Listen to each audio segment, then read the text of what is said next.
La convidada d'avui, com ella mateixa diu, comparteix nom amb un gelat, amb un cotxe i amb la dona de Franco. Però per sort no és cap de les tres coses, sinó una de les humoristes més importants de tot el país. Ana Polo, benvinguda a No passa res. Gràcies. Quan em començava a preparar l'entrevista, volia començar dient alguna cosa de l'estil per qui no conegui Ana Polo, és una humorista, una reportera, una guionista, etc. Però després m'he començat a fer un llistat dels programes on ha sortit, llegeixo.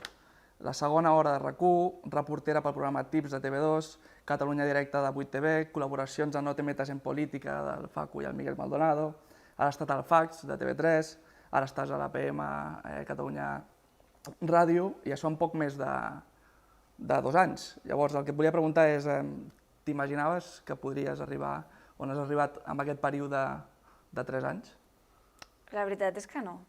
Perquè a més, quan vas a la facultat, tothom et diu, no, jo estic de periodisme, i tots em deien, no treballareu mai de lo vostre, no aconseguireu feina. Des del primer dia me'n recordo, i a més allà et sents com un número més, sou molta gent estudiant, i la veritat és que no m'imaginava que aconseguiria tot això. O sigui, sí que era una mica el meu somni, no això en concret, sinó dedicar-me a la comunicació, perquè jo des de petita sempre he jugat a presentar programes de tele i de ràdio, però no m'ho imaginava.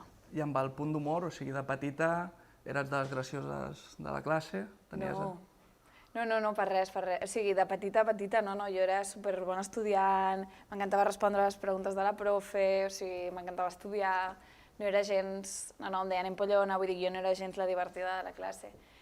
L'humor va venir una mica com un mecanisme de defensa, i jo crec que la majoria de gent que es dedica a l'humor, un gran percentatge l'ha desenvolupat a través d'això, que és com que es ficaven en mi, i em feien bullying, doncs jo al final vaig aprendre que la primera que havia de riure de mi era jo, i aquí va ser on es va començar a desenvolupar el mecanisme de l'humor. Jo vaig a fer broma de mi i vaig a fer veure que no passa res, evidentment sí que passava, però així és com que ja està, ja ho estic fent jo primera, i jo crec que aquí és on va començar el mecanisme de l'humor, d'explicar el que jo veia, el que em passava, d'una manera còmica. Tenies referents humorístics en aquest període, diguéssim, on anaves desenvolupant aquest mecanisme d'autodefensa? Jo crec que el referent universal que hem tingut tots en aquest país és Buenafuente, perquè era el que hi havia allà, fent la comèdia com més pura, diguem-ne, i després, a nivell humorista, quan era petita, adolescent, més jove, ha sigut això, bàsicament. I llavors jo he vist molt Siete Vides i Friends i sitcoms, que sí que també m'han donat un altre registre. De tots els formats on participes, perquè fas coses variades, diguéssim, des d'un tipus de reportatge humorístic, passant fins al que se suposa que és el format per excel·lència de l'humor, que és el stand-up o el monòleg, en quin et sents més còmode, quin t'agrada més i per què una mica? M'agraden diverses coses. O sigui, una cosa que m'agrada molt és parlar amb la gent, llavors m'agrada moltíssim anar a fer reportatges, perquè la gent és molt divertida i quan vas al carrer passen coses, i és realment molt divertit i em sento molt en mi salsa, vull dir que estic allà, parlem i tal. Llavors fer reports m'agrada molt, tot i que és una cosa que ara mateix no estic fent. I també m'agrada molt fer stand-up, perquè al final és un espai on estàs superlegitimada per parlar, O sigui, jo vaig a un lloc, estic a un escenari i la gent està allà per escoltar-me, això és fantàstic, perquè puc dir... Hi ha un contracte molt clar en el qual la gent m'està escoltant i jo puc dir el que vulgui, i a més la gent normalment respon i respon bé i respon com ha de ser en la comèdia, que és rient, amb la qual cosa ja és fantàstic. Vas fer un màster a la Blanquerna sobre programes d'humor, on, si no em falla la memòria per una informació que he llegit, deies que eres l'única de la classe o eres l'única de la classe, almenys en alguna informació que he tret. La pregunta era... Òbviament sabem que l'humor ha estat patronitzat per l'home, com tots els altres camps, diguéssim, des de temps remot. En quin camí creus que estem per arribar a la paritat? O sigui, si haguessis de dir un percentatge, en quin moment estem? En el món de l'humor? Sí. En el món de l'humor, per arribar a la paritat, estem al 60-70? Bueno, sí. 60-70. Creus que en els últims anys s'han fet passos endavant importants? Es nota el canvi, diguéssim? Bueno, clar, no el puc notar en el sentit que jo fa uns anys no estava, però sí que penso que han canviat moltes coses, vull dir que hi ha moltes més dones fent comèdia, moltes més dones pujant a l'escenari, però sí que Encara no, per què et dic 60-70? Doncs perquè encara costa que se n'encarregui un projecte humorístic a una dona, sense pintar-ho com el projecte de les dones, no? Cosa que trobo que és flaquíssim a favor, vull dir que no sé, no cal que ens doneu el nostre raconet, no? Vull dir, pots donar-li un programa d'humor a una dona i no cal pintar-ho com que és un programa de només dones, no? El programa feminista, o sigui, tota aquesta etiqueta, que per una banda pot ser que vagi bé, també penso que és com, no, doncs això, donar-nos un raconet, com dir, mira, ja està, ja aquí ho teniu, no? I no és ben bé això, és com, per mi, avançant al feminisme, no és només que hi hagi dones a tot arreu, primer perquè moltes dones també tenen un punt de vista masclista, i per tant continuen perpetuant estereotips, no? I comportaments que no ens fan avançar, i a més és que, ostres, com dir-ho, no? O sigui, el que ha de passar és que hi hagi mirada en perspectiva de gènere a tot arreu, no? No només en el programa de les dones, que li donem a les dones, no? I que hi hagi dones a tot arreu. I la majoria de programes humorístics, d'Espanya almenys, no hi ha dones. O sigui, quins són els dos grans programes d'humor d'aquest país? La Resistencia i el Leitmotiv, no? Quantes dones hi ha? Sí. No, continua sent el programa dels homes, no? No, i l'altre, el que presenta el Quiqué, diguéssim, és complicat trobar. Vull dir que al final és com... Hem avançat, sí, molt, perquè les dones cada vegada ens atrevim més a fer comèdia, perquè estem allà, però al final és com en tot, no? Que jo treballi, depèn de que, encara avui, depèn de que jo li caigui en gràcia a un home. En un monòleg que està present a Preguntes Freqüents, jugues amb la incomoditat que li genera en una història teva parlar de la regla en un home. Llavors, en el moment en què expliques aquestes coses, tu notes la mirada d'inconformitat o de calma tensa d'algun home en l'escenari, i si és així, jugues amb aquesta incomoditat? O sigui, jugues a generar... Sí, clar. És a dir, sempre que ho dic, hi ha algun home que se sent incòmode, cada vegada menys, també he de dir. Vull dir que és una... O també hi ha una curiositat, no?, moltes vegades, en les mirades d'alguns homes. Sí, clar que jugo amb això, perquè m'ho trobo en la meva vida diària i moltes ens ho trobem, no?, que no podem parlar de la regla, que és una realitat nostra, una quotidianitat, una cosa que ens passa cada mes, i resulta que és que ho hem d'amagar de la vida pública, perquè és de l'àmbit privat. Bueno, doncs no, vull dir, tinc dret a parlar del que em passa, i clar, jugo amb això perquè em va molt bé per dir, bueno, què passa, no? O sigui, jo porto tota la meva vida aguantant que els homes parlin de les seves coses i que tot giri al voltant de les coses dels homes. I ara, què, no puc parlar jo de les meves coses i de les coses de dones i de persones que menstruen? Doncs sí, ho aprofito, sí. Henri Bergson, que és un filòsof francès de meitat del segle XX, té un llibre que es diu La risa, ensayo sobre la significación de lo cómico, on diu el següent. Diu, digámoslo desde ahora, es sobre todo en este sentido en que la risa corrige costumbres, hace que al punto tratemos de parecer lo que deberíamos ser, lo que sin duda acabaríamos por verdaderamente ser algún día. És a dir, és com si l'humor sempre anés endavant permetent dir unes veritats que la societat encara no ha acceptat, no? Creus que l'humor té de per si aquesta característica crítica amb l'ordre establert? Perquè també existeix Bertín i Arévalo, clar. Sí, Bertín i Arévalo, i Toni Albà, i tants altres, no? Sí, penso que no. O sigui, és a dir, per mi, com jo entenc l'humor i com jo el practico, sí que té un component crític, i sí que l'hauria de tenir, però molta gent practica l'humor sense el component crític. És més, o sigui, està a l'altra banda. O sigui, està a la banda d'anem a riure de lo mateix, de lo que riem sempre. Apunto que en Apolo estan d'acord amb Henri Bergson. Sobre què no t'atreviries a fer humor? I ja no ho dic per les conseqüències penals, que òbviament és un motiu de preocupació, sinó quins temes personals no vols entrar? Doncs temes que a mi no m'atrevessin.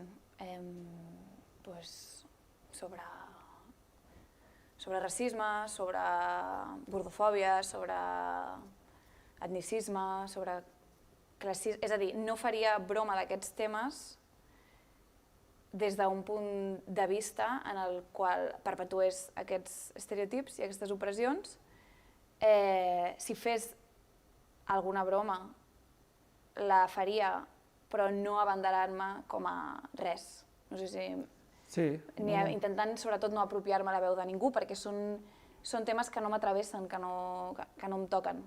Però llavors, com entens, per exemple, l'humor negre de David Suárez, en aquest sentit? O sigui, creus que es pot defensar un humor... David Suárez és aquell que li van dir ofendidito i va penjar un vídeo de 10 minuts plorant perquè li havien dit ofendidito, no? Diria que és ell, sí. És aquest humorista que va fer un tuit rient d'una noia amb síndrome de Down. És aquest senyor, no? És aquest senyor. Sí, i quina era la pregunta? No, o sigui, la pregunta era què en penses d'aquell tipus d'humor que es fa de forma explícita amb temes que no t'atravessen, sinó que es fan pel fet de... De travessar una línia. Sí.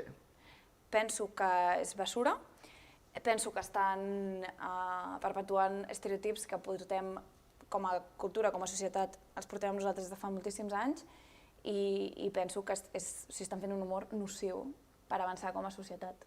O sigui, crec que això no és travessar una línia, aquesta línia està superatravessada, o sigui, has travessat una línia que aquí l'ha travessat tothom, o sigui, riure del síndrome de Down, o sigui, tothom hem estat a un pati d'escola, no? Tothom, o sigui, tots aquests que van de valents, que estan travessant, o sigui, vale que l'humor és, sí, travessar línies, però a veure quines travesses, perquè si estàs travessant les mateixes de sempre, no sé jo què és el que t'està fent tan valent, o sigui, per mi, estàs sent mediocre, estàs fent el mateix que fa tothom. O sigui, que dibuixes el límit de l'humor en aquesta dimensió ètica, no? Diguéssim? Sí, per mi, bueno, això no... És a dir, per mi els límits fluctuen en funció dels teus privilegis i tu has de ser molt conscient de quins són els teus privilegis per després no anar fent humor, perquè al final quan fas humor què estàs fent? Estàs transmetent un missatge. Sí, jajajiji, estàs fent riure la gent, estàs entretenint, però hi ha un missatge sota, hi ha un subtext, hi ha alguna cosa, o sigui, no és innocent, és una arma de comunicació. Per tant, no pots ser tan naïf com per pensar que tu fas broma sobre un col·lectiu i això no està afectant a la nostra concepció d'aquest col·lectiu. Sé que és complicat aïllar territorialment l'humor, però quines diferències veus, si en veus alguna, entre l'humor a Catalunya i l'humor a la resta d'Espanya? Quines diferències? Si en veus. Bueno, clar, sí que... Bueno, a veure, és una pregunta difícil. Per començar, crec que hi ha més producte humorístic a la resta d'Espanya, que no pas a Catalunya, no? Vull dir que a la resta d'Espanya tenen programes purament d'humor i a Catalunya tenim el Polònia, no? L'està passant? Sí. La PM. I no? O sigui, no hi ha, per exemple, un late show... No hi ha un late show. Sí, s'han intentat posar monòlegs al fax, però ben bé penso que no acaba de ser l'espai, no? Perquè el producte humorístic requereix un cert tipus d'escenari i de context, no? Llavors, penso que allà hi ha més producció, també penso que se li dona molt més valor, que es paga millor, que no hi ha tanta precarietat, tot i que, evidentment, la precarietat és una cosa... comú denominador. De moltes feines, però crec que allà no és tan precari. Això a nivell una mica, no, com des de dins, no, com a laboral, però a nivell de... Sí, de trets distintius, no? Potser l'humor català s'assembla més al britànic, no? Té aquesta cosa irònica, no s'ha dit mai això, evidentment, ho ha dit tothom, però més enllà d'això, bueno, clar, hi ha molts tipus que considerem humor espanyol, perquè clar, hi ha José Mota, hi ha Buenafuente, hi ha Zapeando, o sigui, és un ventall com superampli, no? Potser aquí estem més acotadets en una cosa, doncs ja t'ho he dit, no? APM, Polònia, està passant. I què mires tu per riure? Què miro jo? A mi em costa molt riure. Bueno, crec que li passa a molta gent que es dedica a l'humor, no? Que es dedica a l'humor, que així com a carcajada em costa moltíssim riure. Què miro per riure? És que soc més de mirar coses d'Anatomia de Grey, This Is Us, cosetes així, drames familiars i així. Però coses que em fan riure... És a dir, estàs més a prop del slapstick o estàs més a prop de... No, l'slapstick és que no ho suporto. Bueno, no és que no ho suporti, és que no em genera cap mena d'emoció. O sigui, ho estic veient i veig a la gent riure al meu voltant i penso, per què rieu? No m'està fent gràcia. Tinc un problema, per exemple, el tricicle no em fa gràcia. Jo no vull dir... O sigui, grans professionals. Jo no tenim titular. Però a mi, no sé, no em fa gràcia. Llavors, slapstick no. Més m'agraden sitcoms, també em miro Leitmotiv i La Resistència de tant en tant, tot i que m'agrada més el Leitmotiv que La Resistència. Però, per exemple, l'altre dia estava a un avió i hi havia capítols de Friends posats i em vaig tornar, dic, bueno, vaig a posar-me això que ja no sé què posar-me. I estava rient a carcajades a l'avió, en Friends, que té no sé quants anys i que hi ha moltes coses que dic, mare meva, com han fet aquesta broma, que és supermasclista o superracista o supertransfoba o el que sigui, no? Però hi ha altres moments que sí que em pixo de riure. Crec que és algo acceptat per qui es dedica a la comèdia, que els personatges polítics com Trump són un filon, no? De fet, els 3-4 late shows més importants dels Estats Units sempre obren amb un monòleg parlant de Trump. Llavors, ara tenim a Vox, amb 50 diputats al Congrés. Creus que l'humor arrastrat per aquesta deriva política s'està polititzant cada vegada més? Sí, crec que sí.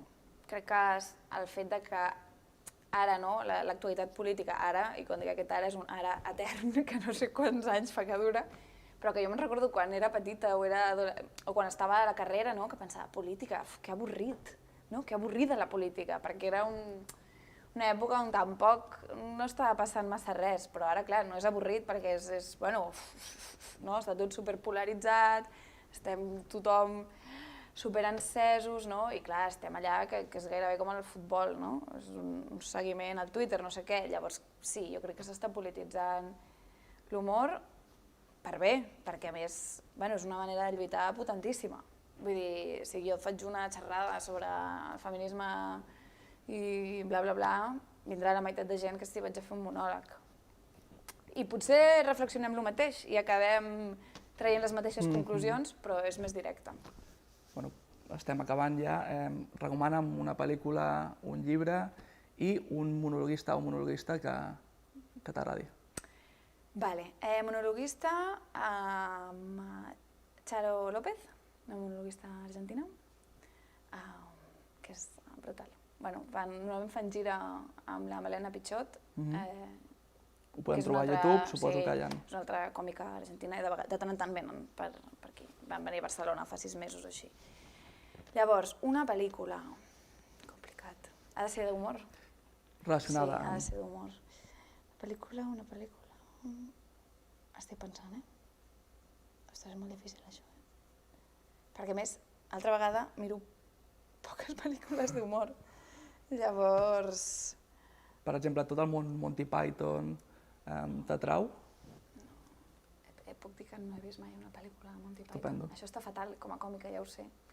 Perquè a més jo vaig anar a fer el postgrau d'humor i, un munt de clars, no sé què, Monty Python, La vida de Brian... No ho he vist. Sé que ho hauria de veure, però encara no he trobat el moment per veure-ho. Vaig veure si el llibre em surt més fàcil. Llibre humorístic, també, clar. Llibre humorístic. Un llibre humorístic, clar. No sé si és un gènere com a tal, però... Que m'hagi fet riure. Sí. Llibre que m'hagi fet riure. Estic pensant, Realment me n'adono que a l'hora de consumir no consumeixo tanta... Es pot repetir Friends i es pot... No. A veure, estic intentant pensar, Però de vegades no hi ha res pitjor com que et diguin pensa en això. Un llibre. Ara sembla que no llegeixi quan estic en una època en la qual m'he llegit més llibres que en tota la meva vida. El que passa és que... Recomana un llibre i una pel·lícula que no tinguin a veure... Que no... Sí. Vale, doncs mira, un llibre es diu, Medio Sol Amarillo, de la Chimamanda Ngozi Adichie, que és una feminista nigeriana-americana i que relata com tota la guerra civil que va haver-hi a Nigèria, i és superinteressant perquè és una novel·la però t'ajuda molt a aprendre... Jo no sabia res de Nigèria i vaig aprendre moltes coses i realment està molt bé. I una pel·lícula, doncs mira, l'altre dia que vaig anar al cine i vaig veure l'última pel·lícula del Ken Loach, Sorry We Miss You, que bàsicament és un drama sobre la uberització de la feina, i aquest món en el qual un treballador ja no és treballador, sinó que és un freelance que treballa 16 hores al dia, 6 dies a la setmana, i com això afecta la seva família, i com la vida familiar al final està trencada, la de tots, perquè la feina de cop ens hem convertit en esclaus una altra vegada. Ens quedem amb aquestes recomanacions. On se't pot veure en els pròxims dies, mesos? Bueno, em podeu escoltar cada dimecres a Catalunya Ràdio, a l'APM, i també els monòlegs que vaig fent, que tampoc puc dir ara mateix quin és el següent, però que si em seguiu per les xarxes socials, Twitter, Instagram, ja anireu veient per on vaig. Segurament acabo al vostre poble, en algun moment o altre. Doncs moltes gràcies, Ana Polo, per ser aquí. Moltes gràcies també al Roman, a la Judit i a l'Anna Bòstic per fer això possible. Sisplau, seguiu-nos al nostre canal de Facebook, Telegram, Instagram i sobretot subscriu-vos al canal en algun lloc per aquí. Moltes gràcies i fins la propera.